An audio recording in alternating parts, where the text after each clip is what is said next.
Adriane, muito bom dia. Seja bem-vinda. Obrigada. Nós vamos falar hoje sobre tipos de farinhas. Antigamente não tinham tantos tipos, né? Pelo menos aqui no Brasil. A gente falava só farinha branca, farinha de trigo, ou fubá, né? A farinha de milho, mas tinham poucas, né? Isso, de mandioca. Agora a gente tem bastante opção. Então, até para uma alimentação saudável, eu falo que não é igual uma reeducação, igual antigamente. Ai, come sempre as mesmas coisas. A gente tem muita opção que ficam muito gostosas as receitas. Ficam boas, né? Muito boas. E a gente pode, muitas vezes, adaptar. O que eu percebo é assim, o que muda muitas vezes é a textura de cada uma delas, a absorção do líquido na receita, seja do ovo, seja do leite ou da água, mas a gente consegue adaptação fácil, não é tão complicado, né? Consegue. Na verdade, Edu, a gente não vai conseguir com uma única farinha aquela liga... A textura. Que o trigo dá por conta do glúten, né? Que dá aquela sensação de maciez, aquela sensação elástica, né? Do pão e tudo. Então, a gente consegue chegar próximo como? Através disso, fazendo um mix das farinhas, porque daí a gente não acentua um sabor e a gente consegue fazer com que a consistência fique melhor. Certeza. E ver essa parte, por exemplo, a farinha de coco acaba sugando mais o líquido, então aí a gente tem que ajustar. Mais. Exatamente. E se você que está acompanhando a gente agora, e uma curiosidade para todo mundo em casa, muitas vezes, a gente conhece um pouquinho o trabalho nas padarias. Muitas vezes, a gente, quando vê algum pão integral, é importante a gente perguntar o quanto integral é, porque existem proporções 80-20, 50-50, 60-40, e não são todos que são feitos, por exemplo, com a farinha 100% integral. E muitas vezes o consumidor vai, compra e acha que está comprando uma coisa e está, paga mais caro, né? Consumindo outra, não é? Com certeza. Vamos para 5, então. Vamos lá, vamos de trás para frente. Top 5 do The Chef! Olá! Top 5 do The Chef! Como você fazia o CQC, não tem problema nenhum fazer. Não, é uma homenagem. É uma homenagem. Vamos fazer com uma... Então, faz de novo. Top 5 do The Chef! Aí, ó. Boa, Marquinhos, boa. A quinta é a farinha de linhaça. A farinha de linhaça é uma farinha conhecida, né? Ela é bem conhecida. Ela normalmente é utilizada frutas, sucos, né? Um suco verde, que ela ajuda a agregar fibras, que ajuda na saúde do intestino. Mas a gente pode usar ela em receitas de preferência salgadas. Ah, perfeito. Por quê? Porque a receita doce, a gente quer que o sabor, por exemplo, é um bolo de baunilha, de chocolate, que sobressai aquele sabor. Quando a gente coloca de linhaça, ela rouba um pouco Ela tem um sabor forte. Eu já testei a de linhaça, por exemplo, com doce, eu já fiz com banana. Como a banana é bem forte, né? Sim. A linhaça, ela tem ômega, né? Ela tem ômega 3, ômega 6, que muitas vezes as pessoas buscam também e é presente nela. Então, uma boa farinha. Ela é rica em nutrientes. É rica em nutrientes. Então, pode ser adaptada, na sua opinião, mais para receitas salgadas. Por exemplo, se a pessoa quiser fazer uma panquequinha de ovo, o ovo se adapta bem a esse tipo de receita, né? Sim, ela pode ser usada bastante em pães, quiches, tortas salgadas. Por quê? A gente consegue, por exemplo, você vai fazer um quiche de queijo. Se você usa uma farinha low carb de amêndoas que é neutra, fica com aquele sabor muito forte de queijo. Perfeito. E aí você colocando um pouquinho da linhaça, dá uma equilibrada no sabor. Perfeito, vocês viram? Adorei. Boa explicação, hein? Maravilhosa. Ó, esse quadro de Mac que a gente tá fazendo traz cultura, traz informação para você que está acompanhando a gente também. Vamos para a quarta. A quarta é a farinha de semente de abóbora. Antigamente se comia muito, eu lembro, por exemplo, da minha avó, ela fazia tudo com abóbora, tudo. E daí sobrava sementinhas e ela torrava pra gente comer. Legal. Ela dava para os pássaros que tinha também, mas ela... Ela deixava para os passarinhos vir comer, eles gostavam também. Legal, é excelente também, tem muitos nutrientes, normalmente as pessoas jogam, né? E a gente pode aproveitar, dar uma tostada nela para usar até mesmo em saladas, em iogurtes. Ela é riquíssima em fibras também, né? Como eu disse, ajuda na saúde do intestino, tem vitaminas, minerais e além disso ela tem um baixo índice glicêmico também. Entendi. Que é muito importante a gente ver isso nas farinhas e nos alimentos. Por isso que por isso que eu escolhi esses tipos de farinhas, porque são de baixo índice glicêmico. E muitas vezes as pessoas não conhecem ou não sabem que podem substituir, né?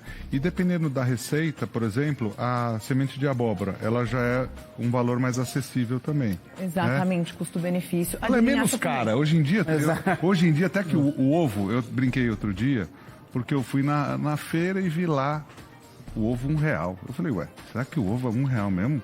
A cartela com 12 Nossa. reais, caro. Depende do lugar e depende de como a gente está vivendo, enfim. Então, até quando a gente fala de proteína e tem o ovo como a proteína teoricamente mais acessível e paga um valor desse, é muito caro, né? Exatamente. Tem a diferença, ovo caipira ou da granja, que daí Isso. muda bastante também, né? Agora, uma farinha que é adaptável e muitas vezes para receita doce é a de coco também. A farinha de de coco, coco. ela tem vários tipos de grão, mais fininho e mais grosso também, Isso, né?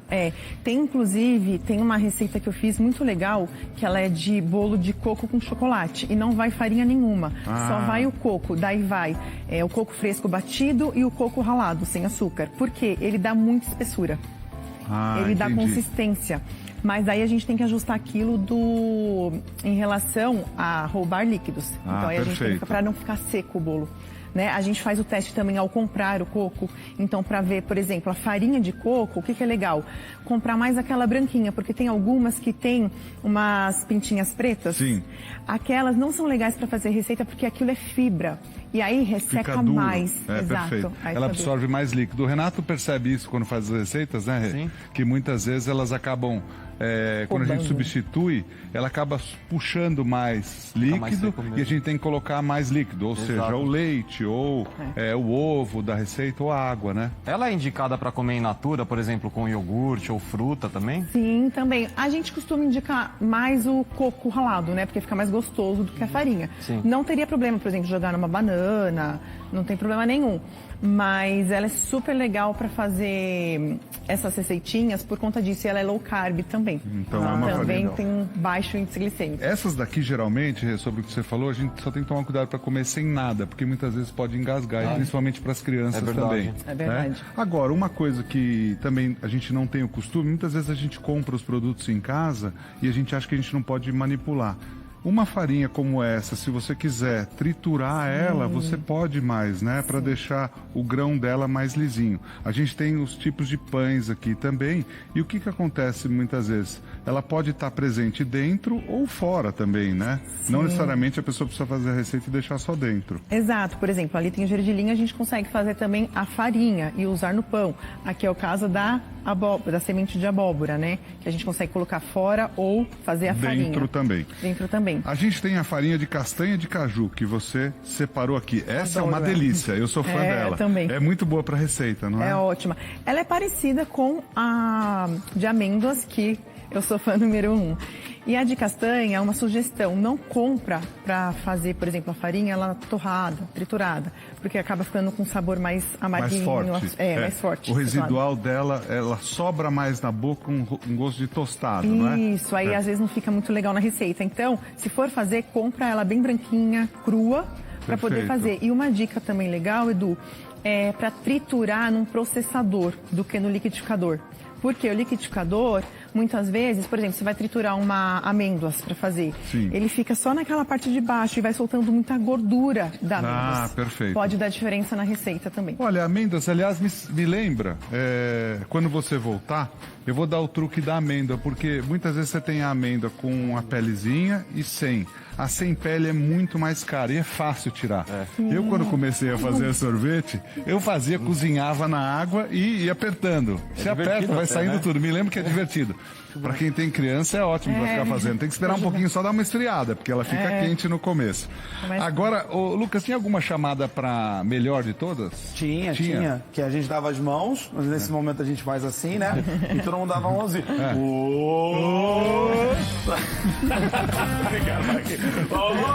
Top 1, o Top 5 do The Chef. É a farinha de amêndoa. Boa, Lucas, gostei. Muito boa. Que é a farinha de amêndoas. A gente conversou um pouquinho antes do programa e parecia que ela ia me contar um segredo. Uau! A que eu mais gosto é essa. Essa daqui é a minha preferida.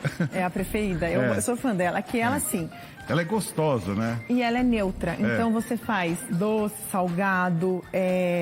Por isso que às vezes a gente coloca outra farinha junto. Porque, por exemplo, você vai fazer o caso do quiche. Você vai fazer o quiche com ela, vai sobressair o recheio, o queijo. Agora, para um bolo, ela acaba sendo Ela é muito o principal. Para salgados, ela acaba sendo uma base. Perfeito. Entendeu? Então, por exemplo, eu faço torta ou cheesecake, por exemplo, só ela. Vai ela com manteiga, né, uma gordura boa, fica maravilhosa, fica muito boa. Olha, quero aqui elogiar todos os trabalhos, o seu e de todas as pessoas que estão vindo aqui, porque eu sinto que antigamente, muitas vezes eram as mesmas receitas, as dietas eram mais complicadas. Então, tudo isso que vocês estão trazendo agora traz mais facilidade para as pessoas, ou para quem não pode comer, para quem tem algum tipo de intolerância, ou até mesmo para quem quer fazer alguma coisa e quer ter alguma coisa gostosa também, porque mudou muito isso, né? Eu cozinho profissionalmente há quase 28 anos. E ao longo desses anos eu vejo que assim, eram sempre as mesmas receitas. Então, muitas vezes quando você ia fazer algum tipo de dieta, era muito difícil, né? Ou para uma criança, muitas vezes que tinha que ter um tipo de alimentação, era todo dia aquilo. Aí ela não conseguia variar. Então, dessa forma, a gente consegue variar. Com certeza, né? Exatamente. Muito bacana. Então, você classifica como a melhor, porque também ela é leve, né? E na verdade, assim, tudo tem o lado bom e o ruim. Qual que é o lado ruim dela? Custo-benefício, ela é mais carinha. É mais cara. Então, o que eu costumo fazer? Compro um pouco dela e vai misturar com as outras. O farelo de aveia, por exemplo, Perfeito. É uma ótima opção e custo-benefício. Então, eu costumo misturar. Vou fazer uma panqueca, eu coloco um pouco do farelo de aveia e um pouquinho dela. Então, ela dura muito tempo. Adriane, a de aveia não está aqui. Porém, se você for analisar como a melhor, por exemplo, custo-benefício pelo valor, porque ela tem um valor mais baixo, né? Menos alto, né? Exato, ela tem um valor menos alto. E ela pode ser usada também, você indica? Pode, mas assim, sempre misturar também. Porque se você vai fazer uma panqueca só com farelo de aveia, o que acontece? Fica um sabor esquisito, fica muito forte. E outro detalhe o farelo, eu gosto mais do que a farinha e o flocos, porque o farelo tem mais fibras e menos carboidrato. E para as crianças são bons também, né? Exatamente. Para comer com uma fruta, com algum outro ingrediente. Você está acompanhando a Adriane Marcon, o Instagram da Adriane, vamos pedir para o pessoal colocar, @nutri.adrianemarcon, o telefone para contato. Não é seu esse telefone não, né? É o meu que eu uso para trabalho. Ah, bom, tudo bem. Porque senão... porque assim... É esse que tá no Insta, então. Esse daqui não tem problema, então. Não, eu pergunto, porque assim, vocês não têm ideia o que acontece com o Instagram e com o telefone aqui na Band, senão dá problema, depois o culpado é o Edu. 11 9... Já teve gente que trocou o telefone depois, hein? 98601 5903. Olha, Adriane, muito obrigado pela sua presença. Volte aqui. Eu que agradeço. Pode deixar. Muito bacana falar sobre isso. Se você fosse pensar um tema que é interessante, sobre farinha ou sobre qualquer outro alimento que as pessoas têm dúvida, o que você acha que mais as pessoas hoje, na sua área, têm a dúvida ou quando a pessoa chega no consultório pede? Olha, em relação, por exemplo, a receitas, farinhas, as pessoas acabam até mesmo vendo produtos, sem glúten, que não tem a farinha de trigo. E acha que porque não tem glúten é maravilhoso. Então vai lá e se enche de farinha de arroz, que tem um alto índice glicêmico, e não é por aí, né? Farinha de arroz, mandioca, tudo que é carboidrato, a gente tem que dosar a quantidade. Perfeito. Porque senão, para um diabético não faz bem, para quem quer perder peso não faz bem. Então tem que dosar a quantidade. Tudo, não é porque alguma coisa não tem açúcar que você pode consumir à vontade. Não tem açúcar, mas tem algum outro item. Muitas vezes para o doce isso é comum também. Sim. Então, Lucas, aquela coisa de, eu posso comer 6 ou 7, né? Aí você vai ter que tirar. Porque eu me iludo. Eu penso assim, já que é diet light, posso comer à vontade, né? Ontem o programa acabou, ele perguntou, Edu, eu vou fazer uma salada de fruta, porque ontem a gente falou das frutas, né? Ele falou que ele ia fazer à noite, o que eu achava? Eu falei, se você pesar tudo isso aí, tem quase meio quilo de fruta. Não vai fazer bem. Muito erro esse também, viu? As pessoas que querem perder peso acabam extrapolando nas frutas, e fruta é carboidrato. E tem frutose, né? Tem o açúcar também. Olha lá, tá cada dia melhor, ó. Tá vendo? Volte sempre. Obrigada, muito obrigado pela sua presença. Obrigada viu? A muito obrigado. Gostaram? Obrigada. Muito bom. Muito bom, não é?